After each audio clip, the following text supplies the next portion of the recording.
Welcome to Drumbeats, the must-listen-to podcast which explains why Indigenous partnerships are the key to securing successful outcomes in natural resource and infrastructure investment in Canada. I'm Mark Magnac, and my co-host Robert Brandt and I are joined today by Sean Willy, President and CEO of Des Nedhe Group, with operations that include potash mines, nuclear facilities like Bruce Power and Port Hope, and even 200,000 acres of mineral rights south of the border in West Virginia in the USA. Des Nedhe is redefining Indigenous-led business success on a global scale. Numerous partnerships include core construction firms handling mechanical, electrical, civil, and road work also enhance their portfolio. The group demonstrates their commitment to managing natural resource opportunities and helping First Nations like English River progress by diversifying economically. Sean Willy, President and CEO of Des Nedhe Group. And I was struggling. You wear so many hats. I wasn't sure which title to introduce you by. That's the best one. That's the best one. Okay. Well, it's great to have you back in London. And thank you for stopping by the studio and having a chat with us. Thanks for having me, Rob. Thanks for having me, Mark. Great to have you back again. Sean, why don't you start by a bit of your personal background? Where are you from? And how did you get to the role you're playing today? Well, I was born in Inuvik, Northwest Territories. We didn't live there. I got flown in. My mom, who's a Dene woman from her family, is a Mercury family. So Mercury's run the gamut in northern Saskatchewan, northern Alberta, Northwest Territories. Her family's from Fort Resolution, a Denukwe First Nation. And my dad is from a small town in Saskatchewan called Turtleford. And he came up to the Northwest Territories, and they met in Yellowknife, and then they ended up in a small settlement called Fort McPherson, which is in Gwich'in country. That's where I was born, but in the Inuvik Hospital. And then they moved us around. My dad was part of the Resource, Wildlife, and Economic Development departments of the government of Northwest Territories. So then we moved around what's now Nunavut, back to Yellowknife. So I spent a lot of time in Northwest Territories. Then I started getting mining jobs with the gold mines in Northwest Territories. And they were all geared towards, the Northwest Territories was doing a lot of proactive work on hiring Indigenous kids. And this is mid-90s. And so once, I worked at the Lupin gold mine in Nunavut. I worked at the Kolomak gold mine. And what kind of work would you be doing? Just entry-level labor work, right? And your apprenticeship. But once you start doing that, and you start, 2 weeks in, 2 weeks out, you're making good money, then that's what you want to do. You want to do resource work.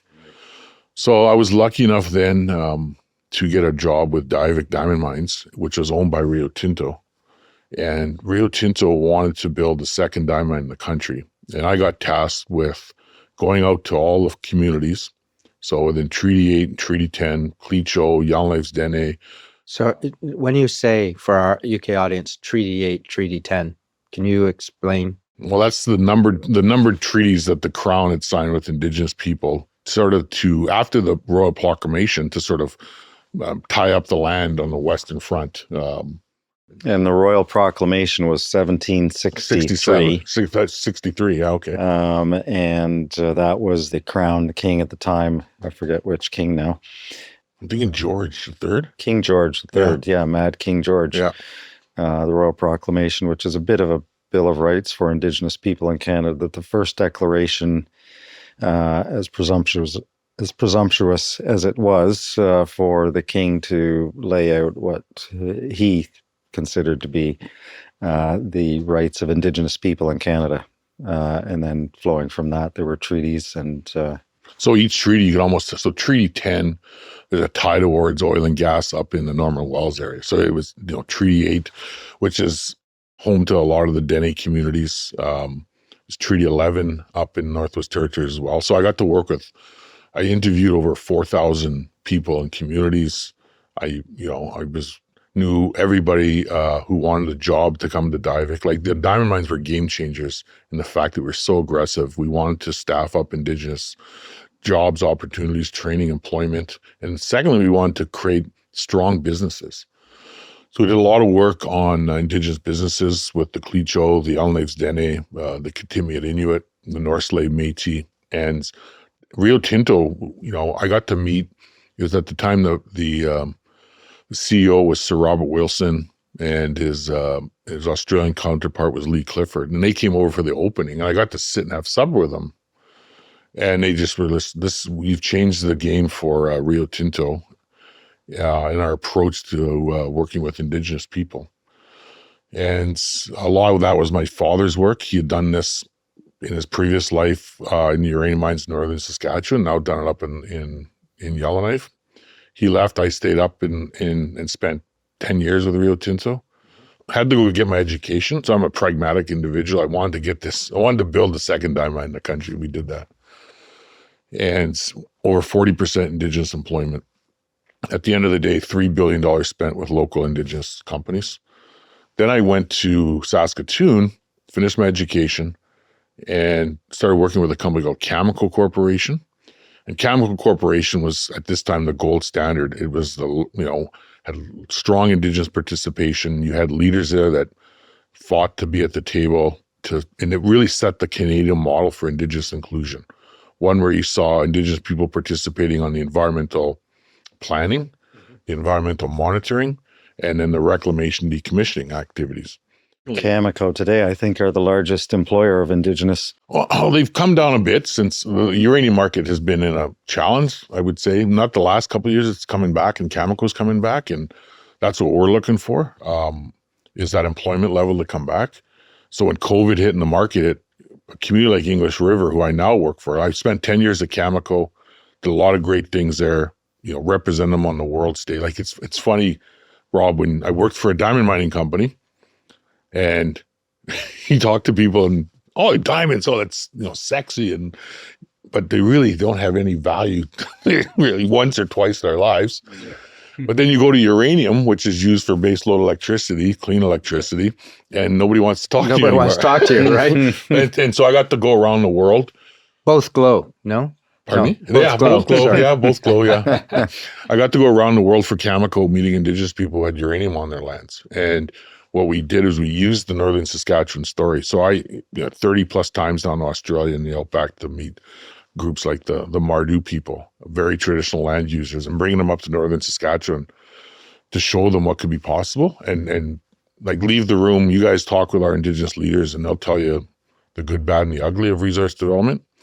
But at the end of the day, it was all about, you need own source revenue to move your life forward, right? Our culture as Indigenous people, poverty is stripping away that culture. And so what we really look to do is create role models between nations to talk about the challenges we all face from a socioeconomic point of view and how to build up.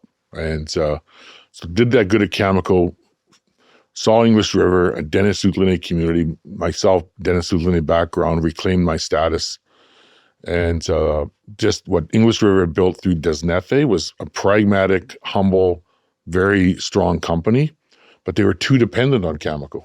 Sorry, just you said reclaim my status. Mm-hmm. Our UK listeners won't understand. So my mother is a First Nation woman. So when she was put into foster care, she became a ward of the state. And so then her family, her mother had lost her status prior because she was a woman and married a Métis individual.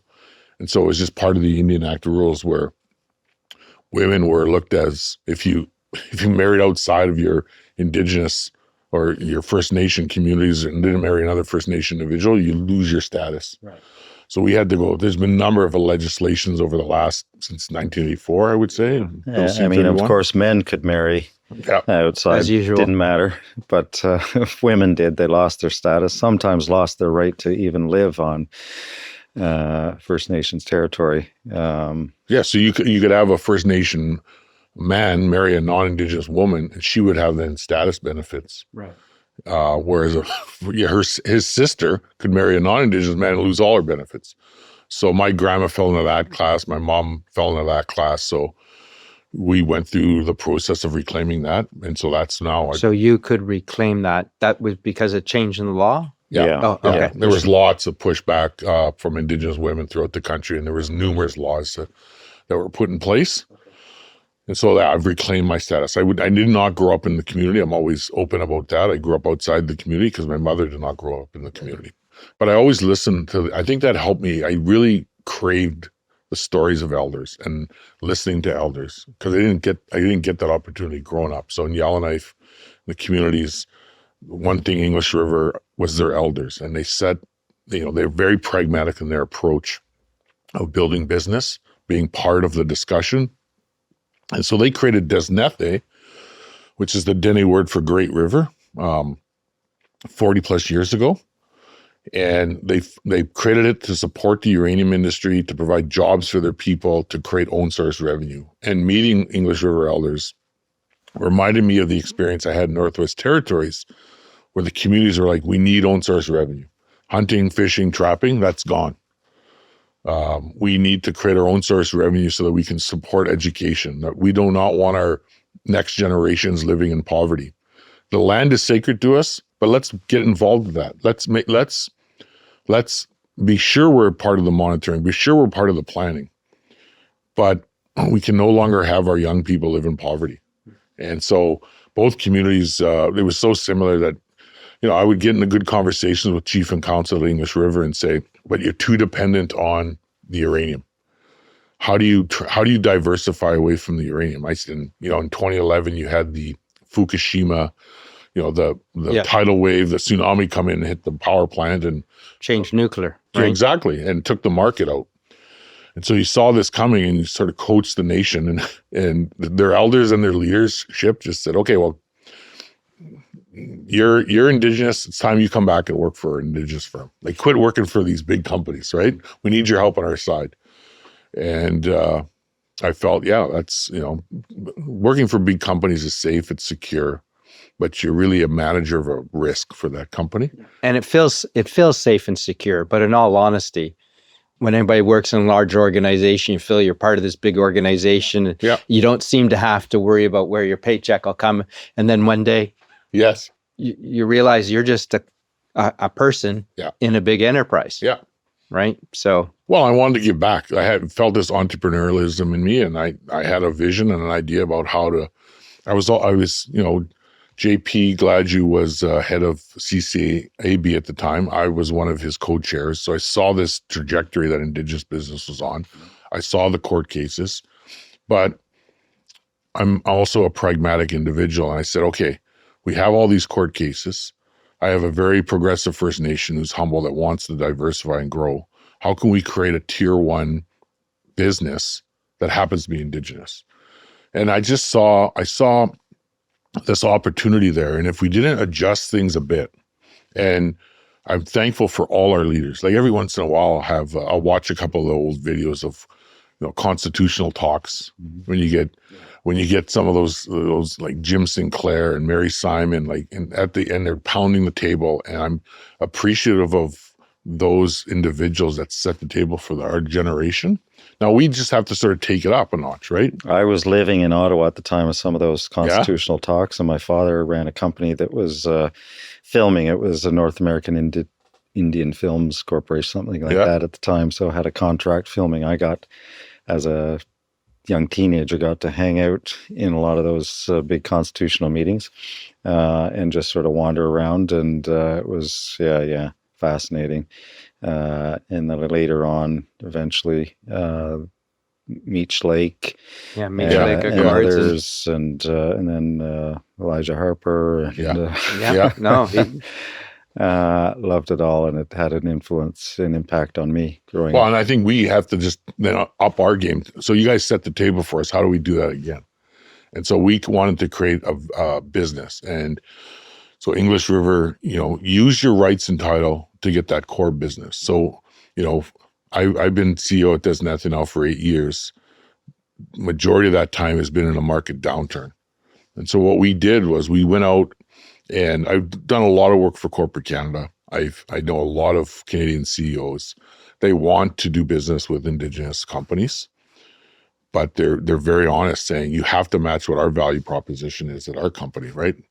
And so we've done a good job at Des Nedhe, great job at Des Nedhe, going out and finding companies to do mergers and acquisitions with, really indigenizing those companies, taking a 51 to 75% stake in those companies, taking advantage of the procurement opportunities in front of us, a very good compliment that we get from corporate Canada is that we're very strategically focused. We think about strategy over politics. We're not asking for a handout. We're asking for a hand up. But we're also trying to add value to everybody we're talking to.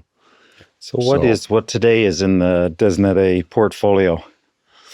Oh, wow. So you have your core group of construction companies. So we have both mechanical, piping, electrical. We also have civil earth moving companies. So right now, like we have a 5-year contract with the Department of Highways to do all the road work in Saskatchewan. So we do that with the province. We do work at potash mines. So we set up wellfield sites for in situ leach on potash side. Tron Construction, it was sort of the first company the nation ever bought, is the only First Nation company to work in uranium mining, in the power generation sides. They've worked at Bruce Power, and they've also worked in the fuel fabrication side at Port Hope. So it's the only First Nation company to work in the full stream of nuclear. I was going to ask if your businesses are outside of Saskatchewan now, and yeah. And only at the moment in Canada. No, one of the deals we just completed was a mineral rights purchase deal with Weyerhaeuser in West Virginia. We own about 200,000 acres of mineral rights right in the Appalachians. It's full of metallurgical coal. And we bought that last September. And people have said, wow, we got into this deal as a minority partner, and big company like Weyerhaeuser loved the story. They loved the ESG. They said, First Nation from Northern Canada coming down, like, how are you guys doing this? And we secured that in September last year. We refinanced it in January with strong support from our First Nations Bank. And now it's growing in value because President Trump is promoting resource development in the United States. And here you have metallurgical coal that's going up in value. You know, it's funny that we have 200,000 acres of mineral rights in West Virginia, but we have no mineral rights where the English River traditional lands are in Canada. So, yeah, it's a and when you talk about metallurgical coal, because coal is in some places a dirty word, but what's different about metallurgical coal? Well, it's just used for the steel industry. And so, you know, we don't do any of the mining. We just hold the mineral rights. So we have a number of miners on the land, and upping their productions and selling it into different markets. Yeah, for all steel production. But we also we've created a first ever partnership with Scotiabank on in the debt capital markets game. And Scotiabank has been an absolute gem to work with. 3 years to create that partnership. That's with Cedar Leaf Capital. Something you spoke about at the summit. Yes, and we had two great partners. We have Rama First Nation and Squamish First Nation we're partnered with there. We own a professional services company called Creative Fire, which is doing really national work on just going beyond reconciliation action plans. Well, your colleague Terry Lynn was with us last year at the summit. Yes, at the first summit. So it's a large retail footprint. We run the largest gas station in the province. We have the only liquor, beer, and wine store on reserve in Saskatchewan. So the nation has done a lot of things first. One of the things they did first in Saskatchewan was they bought land adjacent to the city of Saskatoon. So for your listeners, Saskatoon is the largest city in Saskatchewan, growing very fast. Like the world wants the Saskatchewan resources. So Saskatoon is the beneficiary of that. So the nation bought land south of Saskatoon, perfect land. It's on the busiest highway in the province. We're in the highest per capita postal code in the province. It's the fastest growing area in the province. So they have this piece of land, and everybody's on what they call septic. They don't have sewage. So to develop our land, we needed to put in a utility. Who owned that land? Who was selling it? It was just landowners in Saskatchewan. So you guys decided to put it together, or? Yeah, this was years ago. The nation through, because when they signed treaty, they allocated a number of acres per person that were there at treaty signing. But of course, not everybody was there tree sighting. Most of them were up hunt, trapping, and fishing. It was a nice summer day, so that's where they were up on the water. So only if they were physically there on that day. That's how they calculated. So the if they're acreage. out there hunting or fishing, too bad you were trying to feed your family on the wrong day. But then they went back and they said, okay, all these people were missing. And in Saskatchewan, very progressive in that. Like the Indigenous community has fought for a lot of, and so they fought for what they call treaty land entitlement. Yes. And so we got those acres back, and the community was they bought this land for economic development purposes. And so in the last 4 years, we've built a utility, water and wastewater, support our growth. But then our neighbor, so you have what they call a rural municipality, and that's the fastest growing region. And they're like, hey, can you guys, you think you could service about 20 to 30,000 residents as this thing grows? And we're like, absolutely. So now we've partnered with EPCOR, a large Canadian utility company, to run these utilities, provide water, wastewater. But again, it gives Des Nedhe and the nation a foundational revenue stream. Yes. And so one of the big things I was excited to come to the summit was we're looking for over $1 billion, a partner, an investment partner to help develop what we're looking at is large retail, light industrial, recreational facilities south of Saskatoon. And the city will just eventually go around us with the potash we have, with the oil and gas, with the uranium that Saskatchewan has. People will just keep coming to Saskatoon. The city will grow around us. But we'll have this large piece of land that will just generate millions of dollars for the nation on top of their work in the mines. There's one other First Nation we've met with that has mines that we have, the quality of the uranium mines that we have, which will last another 50 years, and urban land development. So you've heard the stories of our partners at Squamish developing their lands at Squamish. We have that same opportunity, plus these large mines in our backyard. Are you looking like Squamish at acquiring non-reserve lands and adding them to reserve lands? Yeah. Well, and I think we'll look at them both ways. And that's the problem with the Indian Act. If we buy more lands and turn them into reserve, you can't leverage them, right? Like we don't actually own anything. Mm-hmm. Right. This land that we own right now, and that we're in the process of expanding on, it's probably worth $800,000 an acre. We have about 400 acres. But I guess the downside, if you don't make them reserve lands, that land is subject to the usual regulatory process. Yeah. And you don't have as much control or ability to. Yeah. And the way we structure our companies, right? We want the advantages and the tax advantages through the GPLP model. And so we use the Indian Act, general partnership and limited partnerships. So it's the way that most economic development corporations are structured in this country is to take advantage of on reserve status. Right. Yeah. So just to segue for a bit, so very popular TV show over here is in the UK is Yellowstone, and the whole thing was they were going to take the land back onto the reserve. But downside to that is you're restricted in terms of what you can do with it. So it might be good to keep it. I don't look at it restricted. I think we've been very aggressive. So when we built our wastewater facility, people were asking, how did you get this done so quick?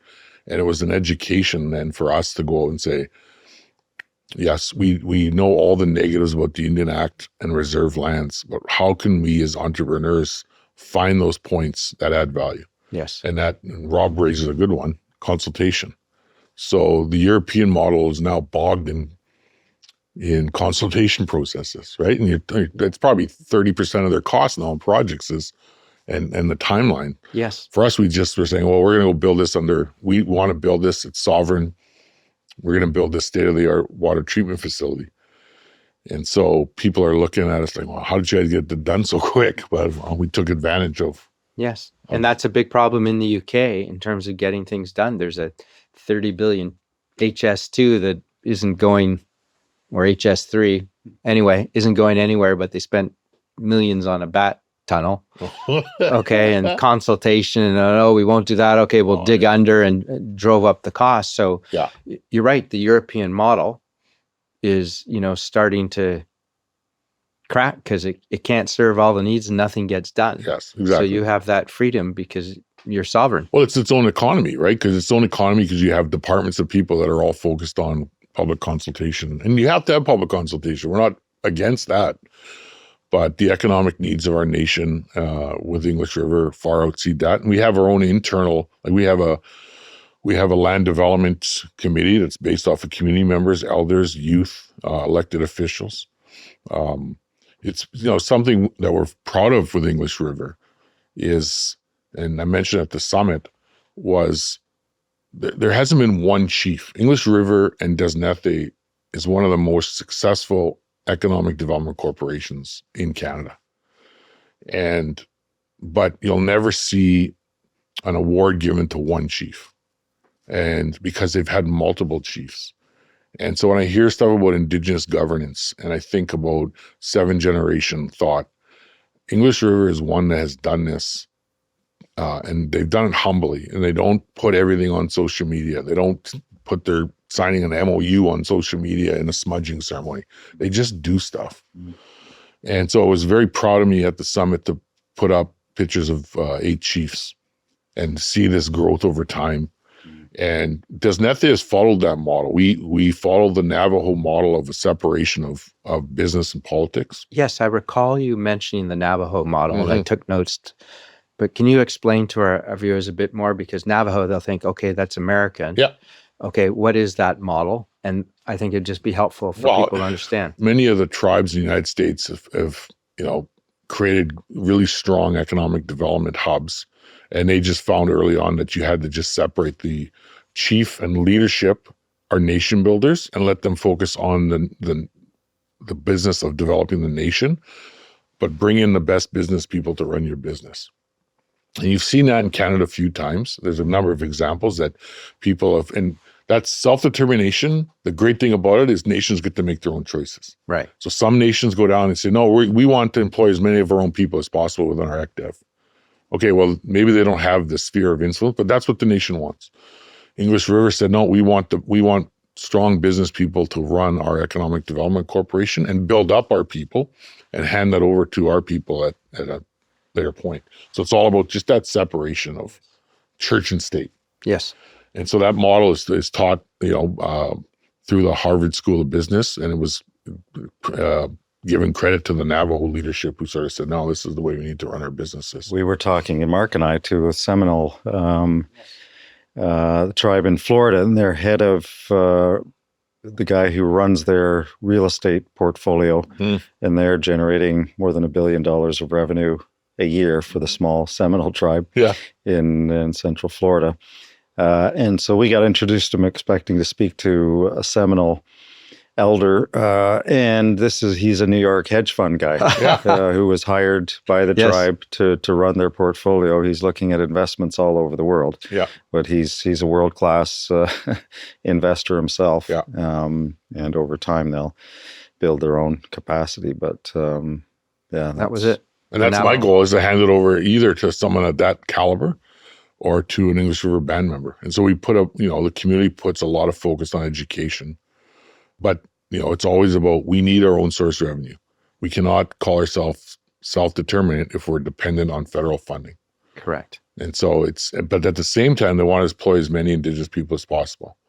So, we've gone over the $100 million mark in both like the revenues we manage. And we've almost become an asset manager, 20 different companies. Some we own 5% of, some we own 100% of. So I oversee a lot from a governance perspective. And with our companies, we're still over 60% Indigenous employment. And so a lot of, we push the boundaries of what we want to do. And some say, well, you're not really, we're community-based in everything we do. We support our elders and our culture. I wear lapels created by our elders. Yeah, sorry, what can you explain your lapel? Well, it's a moose hide tufting. So it's all moose hide, and then they dye the tufting, and they create this artwork. And I'm happy to take it out into the world and share it and introduce people to our artists back home. But to me, it's a way of helping reinvigorate and make sure that Dene culture stays alive and moves forward. And so Is there a typical meaning on that one, or it's just no? They're just getting nice nicer and nicer. Yeah. Like when I go to, I sit on the board of TELUS. TELUS is a national telecommunications company. It's the Western base, probably the leader in telecommunications in Canada. And when I go to that, they're always sort of giving me, your pins keep getting up in value. Like you keep going, like when it looks like Christian Dior now who's making the pins, but it's all of our artists in English River. Excellent. Yeah. Excellent. Sean, you were with us at the summit. Your first time with us, but I know you've been to London other times. Any general impressions? No, I think it's very progressive. And I brought to me a lot of pride, as I mentioned, just showcasing the story of English River and Des Nedhe. The world of institutional retail investors, foreign investors, I'm trying to crack that code. I want to show that here we have a company that has strong processes, independence from politics, good return on our investment, just a culture of execution at Des Nedhe, but also that we are one of the few that can work with so many global companies. And we one of our companies sells all the coffee to TELUS, and we're talking to Scotiabank about that now. We have another company that's selling. I've tasted that coffee, by the way. Yeah. Solstice. We have another company that's now selling Indigenous rugs to Walmart. That's Ella Holtze. That's a partnership we have with BGIS, a large Canadian company that does facilities management. I saw that, actually. We have another, we did a deal with Weyerhaeuser to buy land that they own for 100 years. We have a first of its kind debt markets company with Scotiabank. So we're very proud of the fact that we are executors, that we can get things done. And we just look at now Canada going forward and Canada needing to evolve our trade relationships. Indigenous people have showed up for Canada numerous times. You know this, Rob, like stories around World War I and World War II and our elders. Well, showed up at the beginning when the first Europeans arrived. If it wasn't for the Indigenous peoples, they wouldn't have survived the winters. Yeah. Many didn't when they didn't have good relations. But everything, you mentioned Meech Lake and so now we need to do it again. And I really challenge corporate Canada about, if you're not doing it now, what's holding you up? Like, I really want to know, what is the issue? Correct. What do we need to do as Indigenous business to up our game? Because there should not be any more excuses. Indigenous companies add value, tremendous value, not just on an ESG perspective, not from your reconciliation action plans, but from your value proposition you're doing as a company through diversity, but just even in our execution, our ability to attract people. People ask me all the time about how can I hire more Indigenous people? I'm like, I want to hire them. So I'm going to beat you on hiring them. Well, you talked about that at the summit, which I think you and I reflected that evening, is we have business leaders who happen to be Indigenous, and you were saying, I want to compete against other, because they're the most hungry and aggressive, and they will bring us the top of the game, where some of the other companies are a bit too comfortable. And I think it's proven for the success of your group, Des Nedhe Group, and look at the portfolio of companies that you have and what you're doing. So I think that's really, really exciting. Just do more, right? Well, it was great to have you at the summit. It's great to have you here today again. Spend a bit of time with us. We could have chatted for longer, but another time. Right on. Thanks, Mark. Thank you, Rob. Thank you. Thank you. Thank you to Sean Willy for sharing his insights with us. And thank you for viewing and listening. Be sure to share, subscribe, and leave a review on your favorite podcast channel. Thanks for listening to Drumbeats. Until next time.